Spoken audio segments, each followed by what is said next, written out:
오늘 말씀은 인생의 설계를 다시 하자, 인생의 설계를 다시 하자라는 말씀으로 하나님 말씀을 전가하도록 하겠습니다. 본문은 요한복음 9장 전장이고요. 주요 본문은 요한복음 9장 32절로부터 38절입니다. 아까 요한복음 14장 다 읽었다고 했죠? 다음 주에는 이제 21장까지 읽는 겁니다. 오늘 요한복음 9장에 등장하는 맹인의 이야기를 할 건데요. 단순한 맹인 한 사람이 눈을 뜬 사건이 아니라 아주 역사적인 사건이었습니다. 아주 역사적인 사건이었고요. 오늘 이제는 말씀이 오늘은 조금 어려울 겁니다.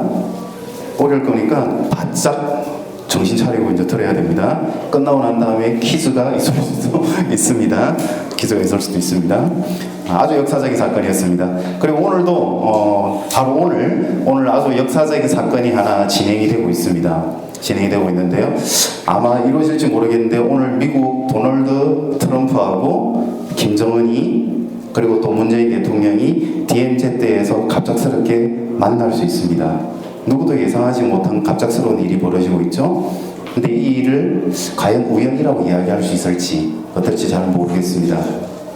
사실 우리나라하고 비슷한 한 나라가 있었는데요. 바로 독일입니다. 독일의 통일도 우연처럼 갑작스럽게 그렇게 이루어졌습니다. 갑작스럽게. 여기 나오는 사람이 바로 김터라고 하는 사람인데요. 동독의 정부 관계자였습니다.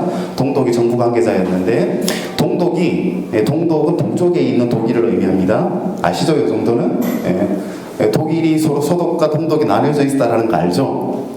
알고 계시죠? 아무튼 그 동독의 여행 자유화가 이루어지고 있었어요. 이제 동독도 서독으로 여행을 갈 수 있다라고 해서 여행 자유화 조치를 발표하는 과정이 있었습니다. 그래서 김터라는 이 사람이 이제 독일도 동독에 있는 사람도 서독으로 갈 수 있습니다 라고 이야기하고 있는데 기자들이 질문을 해요. 언제부터 갈 수 있습니까?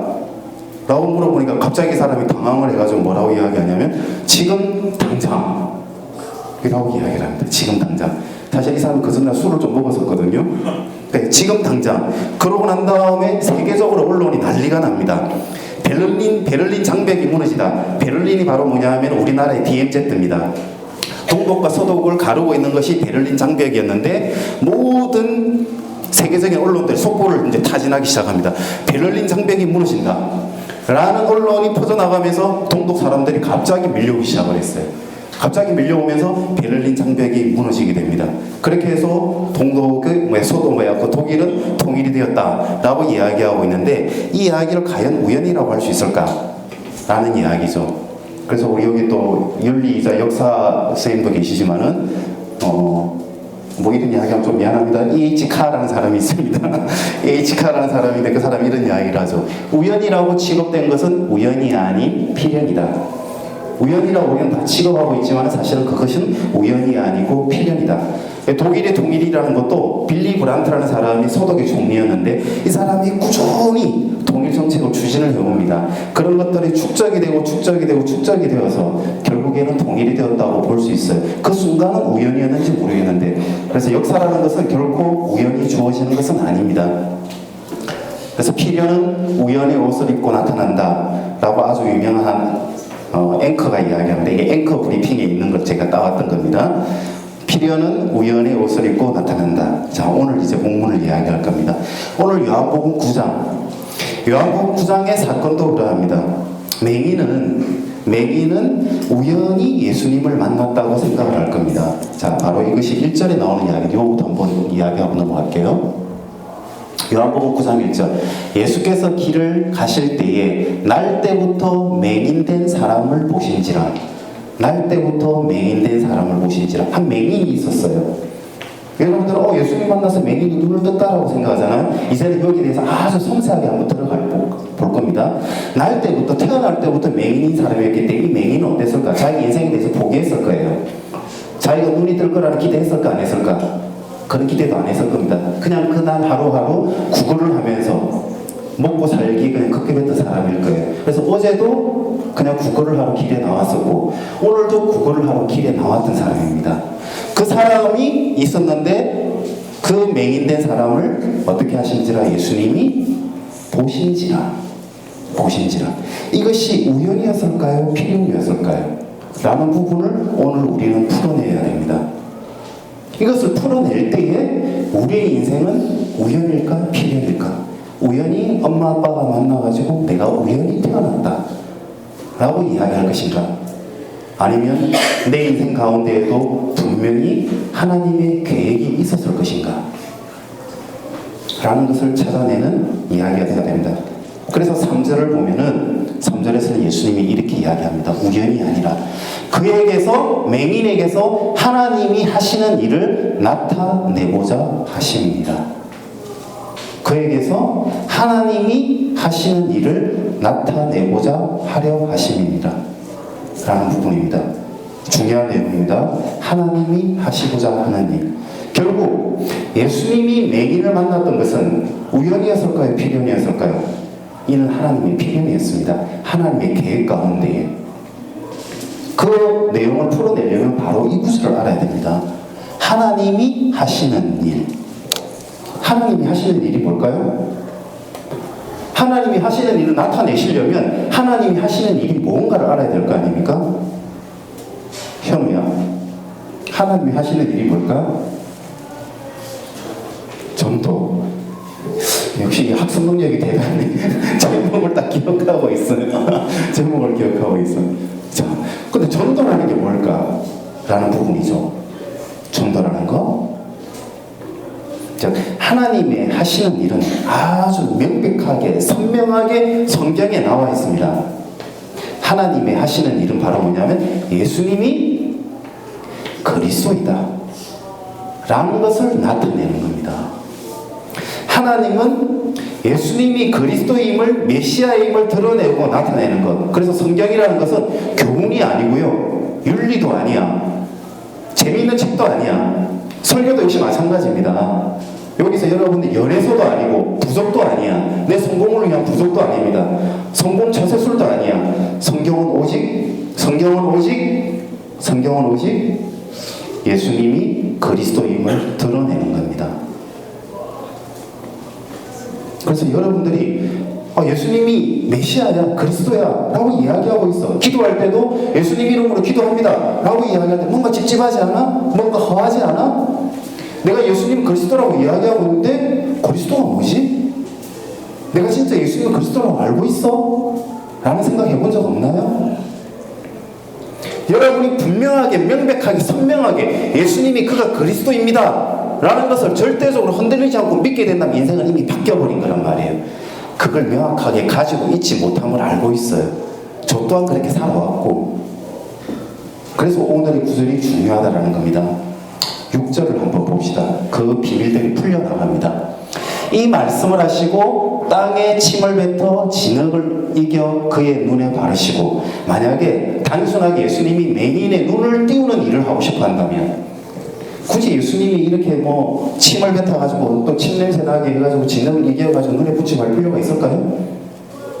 그렇지 않겠지. 그래서 이걸 가지고도 여러 가지 설교들이 많아요. 진흙이라는 것은 뭐다? 우리가 흙으로 만들어졌기 때문에 이것은 재창조를 의미한다 라는 등등의 그런 설교들도 많아요. 근데 중요한 것은 여기에 있는 것이 아니라 이 핵심에 대한 구절은 바로 7절에 이어서 나옵니다. 그러고 이르시되 실로암 못에 가서 씻으라 하시니 나오고. 여러분 시험 칠 때 밑줄 쫙 가로 이렇게 하죠. 성경도 친절하게. 여러분 이번 시험 잘 치려면은 수업 시간에 들었던 필기했던 걸 꼭 기억하시기 바랍니다. 성경에도 친절하게 이렇게 가로를 딱 해주네. 뭐라고 이야기합니까? 실로암은 번역하면 보냄을 받았다라는 뜻이라. 실로암은 뭐라고요? 단순한 연못을 의미하는 것이 아니라 실로암은 뭐다? 보냄을 받았다. 보냄을 받았어. 보냄을. 예수님이라는 존재는 마리아에게서 태어난 존재인가요? 목수의 아들이었나요? 아니면 지혜로운 선지자였나요? 성경을 잘 아는 선생이었나요? 예수님은 어떤 분이었죠? 예수님은 뭐라고요? 보냄을 받은 자. 예수님 보냄을 받은 자. 스스로 온 자가 아니요, 스스로 등장한 자가 아니요, 스스로 깨우친 자가 아니요, 누구로부터? 하나님으로부터 보냄을 받은 자. 하나님으로부터 보냄을 받은 자. 결국 진흙으로 눈을 이렇게 부비하면 실수로 갈 거 아니에요? 그 앞에 있는 연출은 액션은 별로 중요한 것들이 아니에요. 결국에는 어떻게? 실로암에서 눈을 뜨게 되었다라는 것은 누구로 인하여서 눈을 뜨게 되었다? 누구로 인하여서? 보냄을 받은 자로 인하여서 눈을 뜨게 되었다라는 거예요. 신기하게도 구약에서 여러 기적이 많이 일어나죠.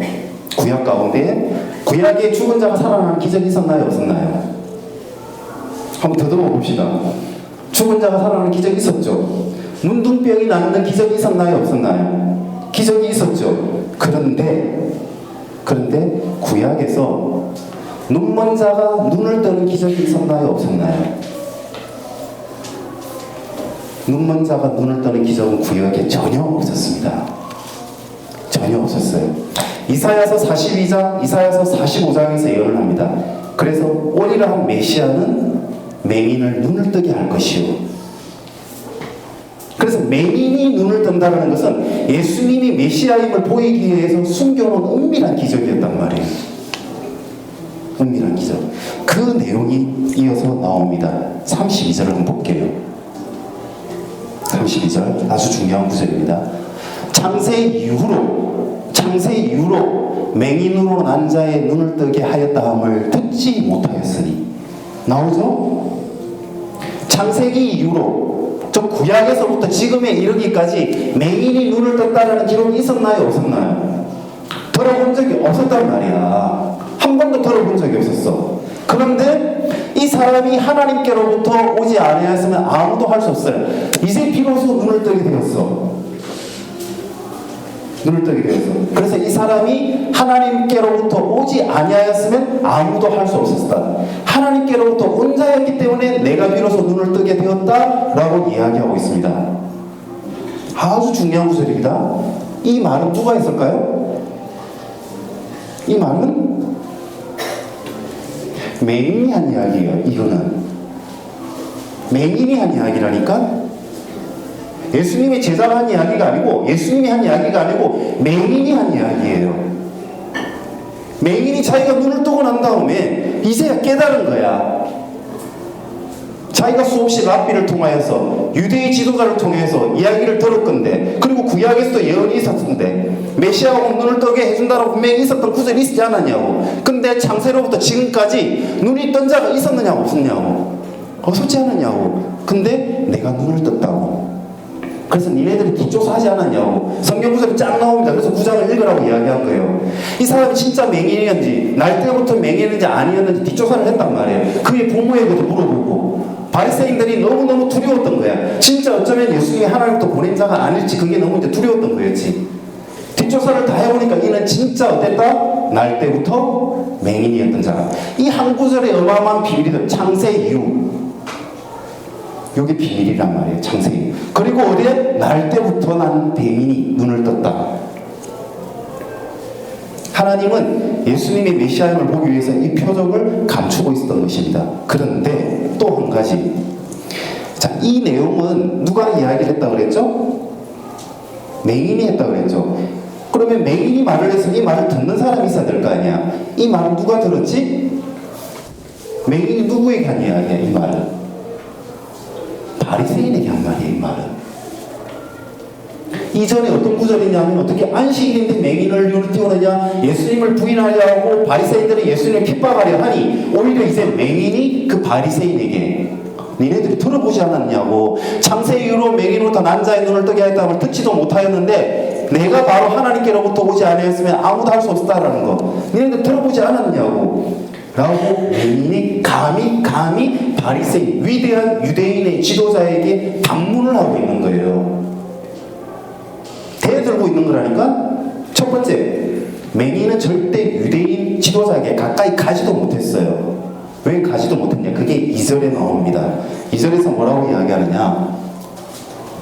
제자들이 물어 이르되 랍비여, 이 사람이 맹인으로 난 것은 누구의 죄로 인함이니까? 자기입니까? 그의 부모입니까? 예를 들어가지고 제가 절름발이에요. 아니면 제가 이렇게 눈이 멀었어. 그럼 우리 보통 생각하지, 내가 무슨 죄를 지었기 때문에, 아니면 부모가 무슨 죄를 지었기 때문에. 그래서 내가 장애를 가지고 있는 것은 어떤 죄가 있기 때문이라고 유대인들은 생각을 했어요. 그래서 장애를 가졌기 때문에 보호를 받아야, 배려를 받아야 할 사람이 아니라 죄인이라고 핍박을 당하는 사람이었단 말이에요.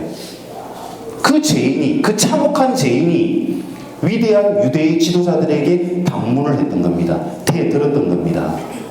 그것이 가능했을까? 날 때부터 맹인이었던 자가 그것이 가능했던 이유가 무엇이었을까? 단순히 눈을 떴기 때문에, 만약에 제가 맹인이야 눈을 떴다면 나는 사실은 예수님이 누구고 그거 알고 싶지 아니하고 숨어 다녔을 것 같아. 왜? 이 사람은 출교를 당할 수 있는, 쫓겨남을 당할 수 있는 그 위험을 모면하면서까지도 방문을 했던 거예요. 그래서 다음 구절에 하이라이트가 나옵니다. 요한복음 9장 35절 38절. 자, 이제 끝나갑니다. 그래서 내가 집중하라 그랬지? 어렵다 그랬지? 하지만 아주 중요합니다. 아주 중요합니다. 자, 이제 여기서부터 이제 다시 한번 여러분이 귀담아 들으면 됩니다. 예수께서 그들이 그 사람을 쫓아냈다 하는 말을 듣고 맹인은 결국 어떻게 되었어요? 쫓겨났어요. 쫓겨났다는 건 출교를 당했어요. 출교를 당했다는 건 단순히 쫓겨났다는 걸 의미하지 않습니다. 유대인은 철저한 삶의 공동체를 지니고 있었던 사람이었어요. 쫓겨났다는 것은 생존권을 박탈당했다는 거예요. 쫓겨난 사람은 구걸도 못해요. 이 사람은 구걸도 못하기 때문에 하루에 먹을 양식조차도 얻지 못하는 그런 상황을 당했단 말이에요. 결국 이 사람은 출교를 당해서 인생의 그 극심한 겪어보지 못했던 그 고난에 직면하게 된 겁니다. 그때 예수님이 다시 그 사람을 찾아간 겁니다. 예수께서 그들이 그 사람을 쫓아냈다 하는 말을 듣고 들으셨더니 그를 만나사 이르시되, 예수님 다시 두 번째 맹인의 만남과 이루어지는 겁니다. 이르시되, 이제 중요한 구절입니다. 지난주 수가성 여인과 똑같은 이야기입니다. 이르시되, 그를 만나사 이르시되, 내가 인자를 믿느냐? 인자는 누굴 이야기하죠? 예수님. 내가 인자를 믿느냐? 네가 그리스도를 믿느냐? 라는 이야기죠. 네가 인자를 믿느냐? 대답하여 이르되, 주여 그가 누구시오니까 내가 믿고자 하나이다. 수가성 여인과 똑같은 질문을 던지죠. 내가 그를 만나 이젠 그를 믿고자 하나이다. 예수께서 이르시되, 내가 그를 보았거니와. 뭐라고 가려져 있습니다. 지금 너와 말하는 자가 그이니라. 내가 그이니라. 내가 메시아이니라. 내가 그리스도이니라. 그러하매 이르되, 주여 내가 믿나이다 하고 절하는지라. 라는 구절로 이 구절은 마무리됩니다. 단순한 별거 아닌 것 같죠? 이 맹인은 예수님이 그리스도입니다. 통곡을 하며 눈물 흘리며 그가 메시아임을 영접했던 사건이란 말이에요. 수가성 여인이 그랬듯이, 맹인이 그랬듯이, 어쩌면 수가성 여인보다도, 어쩌면 맹인보다도 여러분은 더 불행한 사람일 수도 있어. 어쩌면 나는 더 불행한 사람일 수도 있어요. 내가 온전히 정말 무릎 꿇고서 통곡을 하며, 예수님 당신은 그리스도입니다, 내 원망과 영광과 모든 것을 다해서 그가 그리스도임을 고백할 수 없다면 어쩌면 맹인보다도 더 불행한 사람일 수도 있다는 거예요. 이 예배의 의미가 무엇입니까? 예수님이 그리스도임을 깨닫는 것, 예수님이 그리스도임을 고백하는 것, 그것이 예배입니다. 그것이.